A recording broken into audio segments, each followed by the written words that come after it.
স্বাধীনতা যুদ্ধের সময় নেতাজির আহ্বানে সোনা গয়না টাকা সব কিছু জমা হয়েছিল আজাদ হিন্দ ফান্ডে।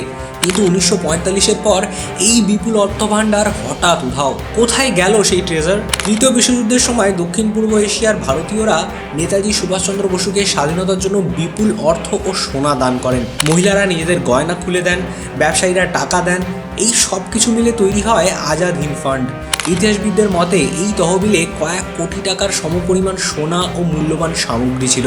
1945 সালে জাপান পরাজিত হওয়ার পর নেতাজি দক্ষিণ পূর্ব এশিয়া থেকে এই সম্পদের একটি অংশ নিয়ে যাত্রা করেন বলে জানা যায়। এরপরই আসে নেতাজির বিমান দুর্ঘটনার খবর এবং সেই সঙ্গে সোনার বড় অংশের হিসেব আর পাওয়া যায়নি। কিছু সোনা উদ্ধার হওয়ার উল্লেখ আছে বটে, কিন্তু পুরো সম্পদের হিসেব কখনো পরিষ্কার হয়নি। বিভিন্ন তদন্ত কমিটি এই নিয়ে প্রশ্ন তুলেছে, কিন্তু সদুত্তর পাওয়া যায়নি। তাই আজও ইতিহাসের বড় প্রশ্ন, নেতাজির আজাদ হিন্দের হারানো ট্রেজার আসলে কোথায় গেল? এ নিয়ে আপনার কি মতামত কমেন্টে জানান।